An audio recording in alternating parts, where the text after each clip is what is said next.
Hello, welcome back to Rans learning portal. Rans learning പോർട്ടലിന്റെ മറ്റൊരു വീഡിയോയിലേക്ക് എല്ലാവർക്കും സ്വാഗതം. അപ്പോൾ SLC എക്സാം ഒക്കെ തുടങ്ങി, ഫസ്റ്റ് ലാംഗ്വേജിന്റെ എക്സാം ഒക്കെ കഴിഞ്ഞ് അതിൻ്റെതായിട്ടുള്ള ഒരു വിലയിരുത്തലൊക്കെ നിങ്ങൾ നടത്തിയിട്ടുണ്ടാവും അല്ലേ? മലയാളം എഴുതിയ ആളുകൾ ഉണ്ടാവാം, അറബിക് എഴുതിയ ആളുകൾ ഉണ്ടാവാം, ഉറുദു എഴുതിയ ആളുകൾ ഉണ്ടാവാം, സംസ്കൃതം എഴുതിയ ആളുകൾ ഉണ്ടാവാം. അപ്പൊ മൊത്തത്തില് കേട്ടറിവ് പ്രകാരം വലിയൊരു പ്രയാസമൊന്നും ഉണ്ടാക്കിയിട്ടില്ല. മോഡൽ എക്സാമിൽ നിന്നും ചെറിയ ഒരു വ്യത്യാസങ്ങളൊക്കെ ഉണ്ട് എങ്കിൽ പോലും വലിയ രീതിയിൽ നിങ്ങളെ ബുദ്ധിമുട്ടിച്ചിട്ടില്ല എന്നറിയാനാണ് എനിക്ക് കഴിഞ്ഞിട്ടുള്ളത്. ഇനി എല്ലാവരുടെയും നിങ്ങളുടേതായുള്ള അഭിപ്രായങ്ങളൊക്കെ ഒന്ന് കമന്റിൽ രേഖപ്പെടുത്തി കഴിഞ്ഞാൽ നമുക്ക് മനസ്സിലാക്കാനായിട്ട് സാധിക്കും. അപ്പൊ ഏതായാലും ഇനി കഴിഞ്ഞത് കഴിഞ്ഞു, പാസ്റ്റ് ഈസ് പാസ്റ്റ്. ഇനി അതിനെക്കുറിച്ച് ആലോചിച്ചിട്ട് നമുക്കൊന്നും കിട്ടാനില്ല. അതുകൊണ്ട് നമ്മൾ എന്ത് ചെയ്യുന്നു, അടുത്തതിനെ കുറിച്ച് ആലോചിച്ച് തുടങ്ങേണ്ട സമയമായിട്ടുണ്ട്. ദാറ്റ് മീൻസ് മാർച്ച് 5-ാം തീയതി നിങ്ങൾ ഇനി എന്ത് ചെയ്യാൻ പോവാണ്, ഇംഗ്ലീഷിന്റെ എക്സാം എഴുതാൻ പോവാണ് അല്ലെ?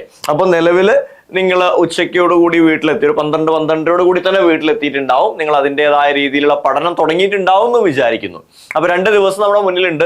ഈ ഒരു 3-ാം തീയതിയുടെ രാത്രിയും അതുപോലെ തന്നെ 4-ാം തീയതി ഫുൾ ഡേ നമുക്ക് എന്ത് ചെയ്യാണ്, ഇംഗ്ലീഷിന് വേണ്ടി പ്രിപ്പയർ ചെയ്യാൻ വേണ്ടി കിട്ടുകയാണ്. ഓൾറെഡി നിങ്ങൾ പ്രിപ്പയർ ചെയ്ത് വെച്ചിട്ടുണ്ടാവാം.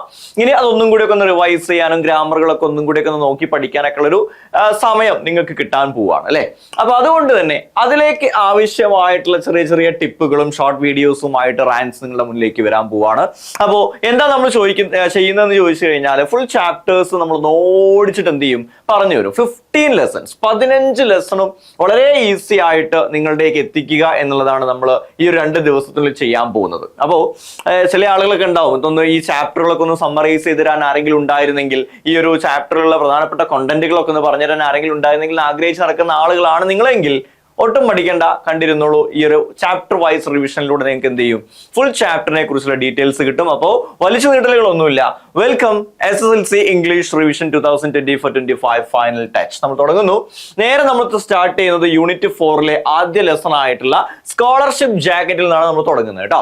അപ്പോ the scholarship jacket by Martha Salinas. വളരെ ഇമ്പോർട്ടന്റ് ആയിട്ടുള്ള ഒരു ലെസൺ ആണ് ഇത്, ദ സ്കോളർഷിപ്പ് ജാക്കറ്റ് എന്ന് പറയുന്നത്. മോഡൽ എക്സാമിനും അത്യാവശ്യം നല്ല നല്ല ചോദ്യങ്ങളൊക്കെ വന്ന ഒരു ലെസൺ ആയിരുന്നു ഇത്, ദ സ്കോളർഷിപ്പ് ജാക്കറ്റ് എന്ന് പറയുന്നത്. അപ്പൊ നമുക്ക് നോക്കാം പ്രധാനപ്പെട്ട മേജർ ഇവന്റുകൾ എന്തൊക്കെയാണ്. ദ സ്കോളർഷിപ്പ് ജാക്കറ്റ് എന്ന് പറയുന്ന ലെസണിലെ മേജർ ഇവന്റുകൾ എന്തൊക്കെയാണ്? ഒരു 10 പോയിന്റിലൂടെ നമുക്ക് എന്ത് ചെയ്യാൻ പറ്റും, ഈ ഒരു ലെസൺ കംപ്ലീറ്റ് പറഞ്ഞു പോകാൻ സാധിക്കും. ഞാൻ നേരെ അതിലേക്ക് വരുന്നു.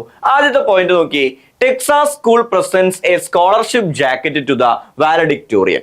ടെക്സാസ് എന്ന് പറയുന്ന നമ്മുടെ മാർത്ത സലേനാസ് പഠിച്ചിട്ടുണ്ടായിരുന്ന 8-ാം ക്ലാസ് ഒക്കെ പൂർത്തിയാക്കിയിട്ടുണ്ടായിരുന്ന ടെക്സാസ് സ്കൂളിൽ ഒരു ട്രഡീഷൻ ഉണ്ടായിരുന്നു. എന്താണ്? Presents a scholarship jacket to the valedictorian. Valedictorian ആയി വരുന്ന കുട്ടിക്ക് ഒരു സ്കോളർഷിപ്പ് ജാക്കറ്റ് അവാർഡായിട്ട് കൊടുക്കുന്ന ഒരു പരിപാടി ഏത് സ്കൂളിന്റെ കസ്റ്റമായിരുന്നു അല്ലെങ്കിൽ ട്രഡീഷൻ ആയിരുന്നു? ടെക്സാസ് സ്കൂളിന്റെ. അപ്പൊ നിങ്ങൾക്ക് അറിയാം എന്താണ് വാലഡിക്ടോറിയൻ എന്ന്. ഇപ്പൊ നിങ്ങൾക്ക് അറിയാം അല്ലെ? The top scorer in the class. ഒരു ക്ലാസ്സിലെ ടോപ്പ് സ്കോർ ആയിട്ട് നിൽക്കുന്ന കുട്ടിയെ വിളിക്കുന്ന പേരാണ് എന്ത്? വാലഡിക്ടോറിയൻ എന്ന് നിങ്ങൾക്ക് അറിയാം. Martha dreams of getting the jacket. ആ ഒരു ജാക്കറ്റ് സ്വപ്നം കണ്ടിരിക്കുകയാണ് ആരും, നമ്മുടെ മാർത്തയും. കാരണം ഓൾറെഡി അവളുടെ ഓൾഡസ്റ്റ് സിസ്റ്റർ ആയിട്ടുള്ള റോസി എന്ത് ചെയ്തിട്ടുണ്ട്, ഈ ഒരു സ്കോളർഷിപ്പ് ജാക്കറ്റ് നേടിയെടുത്തിട്ടുണ്ട്. ആ ഒരു കാരണത്താലും മാർത്ത നന്നായിട്ട് പഠിക്കുന്ന ഒരു കുട്ടി ആയതിനാലും അവളും ഈ ഒരു സ്കോളർഷിപ്പ് ജാക്കറ്റ് കിട്ടുന്നതും സ്വപ്നം കണ്ടിരിക്കുകയാണ്. She overhears an argument between Mister Schmidt and Mister Boone. അങ്ങനെ ഈ സ്കോളർഷിപ്പ് ജാക്കറ്റ് സ്വപ്നം കണ്ടു പോകുന്നതിനിടയിൽ മീൻസ് അതും സ്വപ്നം കണ്ടിരിക്കുന്നതിനിടയിലാണ് മാർത്ത എന്ത് ചെയ്യുന്നത്, she here's something, over here's something. എന്തോ ഒരു കാര്യം ഒളിഞ്ഞു കേൾക്കാന്ന് പറയാൻ പാടില്ല, എങ്കിലും അറിയാതെ അവൾ കേൾക്കാനിടയായി. എന്താണ്? there was an argument between Mr. Smith and Mr. Boone regarding the scholarship jacket. ഈ ഒരു സ്കോളർഷിപ്പ് ജാക്കറ്റിന്റെ പേരിൽ മിസ്റ്റർ ഷ്മിത്തും മിസ്റ്റർ ബൂണും, മാർത്തയുടെ 2 ടീച്ചേഴ്സ് ആണ് അല്ലെ, ഹിസ്റ്ററി ആൻഡ് മാത്സ് എടുക്കുന്ന ടീച്ചേഴ്സ് ആണ്. അവർ ഈ സ്കോളർഷിപ്പ് ജാക്കറ്റ് കൊടുക്കുന്നതുമായി ബന്ധപ്പെട്ട് തർക്കിക്കുന്നത് ആര് കേൾക്കുന്നു? മാർത്ത കേൾക്കാനിടയാവാണ്. അപ്പൊ അതിൽ പറഞ്ഞു പോകേണ്ട ഒരു കാര്യം, മിസ്റ്റർ ഷ്മിത്ത് എന്ന് പറയുന്ന ഹിസ്റ്ററി ടീച്ചർ മാർത്തയെ സപ്പോർട്ട് ചെയ്യുന്ന ഒരാളാണെന്നും മിസ്റ്റർ ബൂൺ എന്ന് പറയുന്ന മാത്സ് ടീച്ചർ മാർത്തയെ എന്ത് ചെയ്യുന്നില്ല, സപ്പോർട്ട് ചെയ്യുന്നില്ല. ഇൻസ്റ്റെഡ് ഓഫ് സപ്പോർട്ടിങ് മാർത്തയെ സപ്പോർട്ട് ചെയ്യുന്നതിന് പകരം അദ്ദേഹം സപ്പോർട്ട് ചെയ്യുന്നത് ആരെയാണ്? ജോആൻ എന്ന് പറയുന്ന ഒരു റിച്ച് ആയിട്ടുള്ള ഒരു ബോർഡ് മെമ്പറുടെ മകളെയാണ് ആര് സപ്പോർട്ട് ചെയ്ത് സംസാരിക്കുന്നത്? മിസ്റ്റർ ബൂൺ സപ്പോർട്ട് ചെയ്ത് സംസാരിക്കുന്നത് എന്നും നമ്മൾ മനസ്സിലാക്കിയ ഒരു കാര്യമാണ്. അടുത്ത point, the principal informs of the change in policy and demands Martha to pay $15.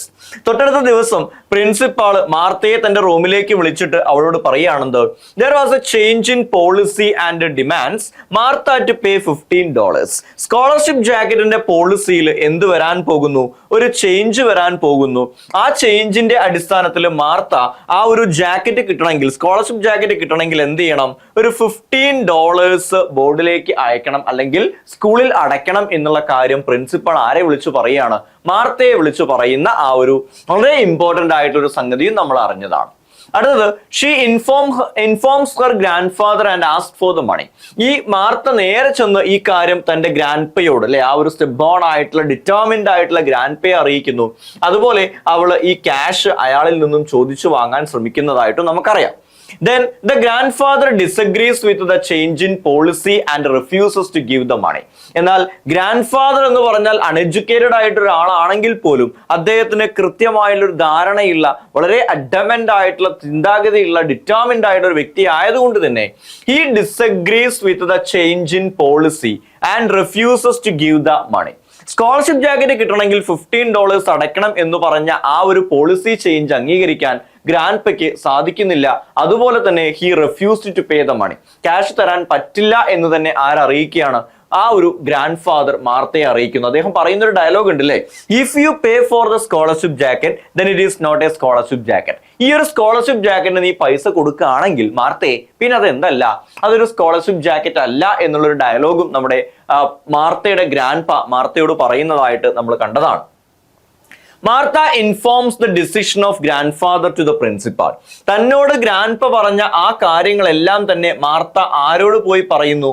പ്രിൻസിപ്പാളോട് പോയി പറയാണ്. പ്രിൻസിപ്പാൾ ചോദിക്കുന്നുണ്ട്, നിന്റെ ഗ്രാൻഡ് പേയുടെ കയ്യിൽ ക്യാഷ് ഉണ്ടല്ലോ, 200 ഏക്കർ റാഞ്ച് ഉണ്ടല്ലോ, പിന്നെ എന്തുകൊണ്ടാ പൈസ അടയ്ക്കാത്തതെന്ന് ചോദിച്ചപ്പോ ഗ്രാൻഡ് പ പറഞ്ഞ സെയിം ഡയലോഗ്, ഞാൻ ഈ ഒരു സ്കോളർഷിപ്പ് ജാക്കറ്റിന്റെ ക്യാഷ് തന്നു കഴിഞ്ഞാൽ അത് പിന്നീട് അതൊരു സ്കോളർഷിപ്പ് ജാക്കറ്റ് എന്ന് പറയാൻ എനിക്ക് പറ്റില്ല, അല്ലെങ്കിൽ അതൊരു സ്കോളർഷിപ്പ് ജാക്കറ്റ് അല്ല എന്നുള്ള ആ ഒരു കാര്യം മാർത്ത നേരെ പ്രിൻസിപ്പാളോട് ചെന്ന് പറഞ്ഞ സമയത്ത് പ്രിൻസിപ്പാളുടെ മൈൻഡ് മാറുകയാണ്, അല്ലെ.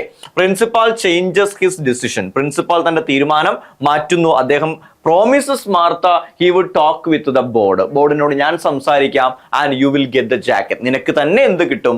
ഈ ഒരു ജാക്കറ്റ് കിട്ടും മാർത്തേ എന്നുള്ളൊരു പ്രോമിസും കൂടി അവസാനം നമ്മൾ പ്രിൻസിപ്പൾ ആർക്ക് കൊടുക്കുന്നത്? മാർത്തയ്ക്ക് കൊടുക്കുന്നതായിട്ട് നമ്മൾ കണ്ടതാണ്. Then Martha gets the scholarship jacket. അങ്ങനെ ഫൈനലി ഈ ഒരു കഥയുടെ അവസാനമായപ്പോഴേക്കും മാർത്തയുടെ കൈകളിലേക്ക് എന്ത് എത്തുന്നതായിട്ട് കാണാം? ഈ ഒരു സ്കോളർഷിപ്പ് ജാക്കറ്റ് എത്തുന്നതായിട്ടും നമുക്ക് കാണാനായിട്ട് സാധിക്കും. അപ്പൊ ഇത്രയാണ് ദ സ്കോളർഷിപ്പ് ജാക്കറ്റ് എന്ന് പറയുന്ന ലെസണിൽ നമ്മൾ കണ്ടിട്ടുണ്ടായിരുന്നത്. അപ്പോൾ വെറും 10 പോയിന്റിനുള്ളിൽ എനിക്ക് എന്ത് ചെയ്യാൻ പറ്റി? ഈ ഒരു സ്കോളർഷിപ്പ് ജാക്കറ്റിനെ ഒന്ന് റിഡ്യൂസ് ചെയ്യാൻ, ഒന്ന് ചുരുക്കി പറഞ്ഞുതരാൻ എനിക്ക് സാധിച്ചു. അത്രയും പ്രിസൈസ് ആയിട്ട് ഈ ഒരു സമയത്ത് എക്സാം തലേ ദിവസം നമുക്കൊരു ചാപ്റ്ററിനെ മൊത്തത്തിൽ വായിക്കാനോ സമ്മറി ഫുള്ള് വായിച്ചിരിക്കാനുള്ള സമയം നമ്മളെ കയ്യിലില്ല.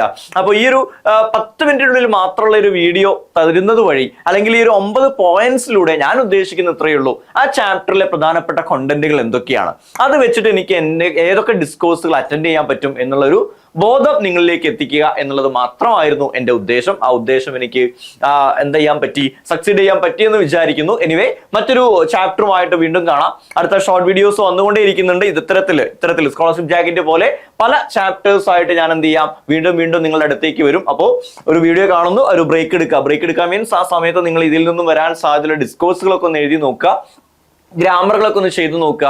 ചാപ്റ്ററിൽ ഏതെങ്കിലും വിട്ടുപോയിട്ടുള്ള ഭാഗങ്ങൾ ഉണ്ടെങ്കിൽ അതൊക്കെ ഒന്ന് വായിച്ച് മനസ്സിലാക്കി വെക്കാൻ ഉള്ള സമയം വിനിയോഗിക്കുക.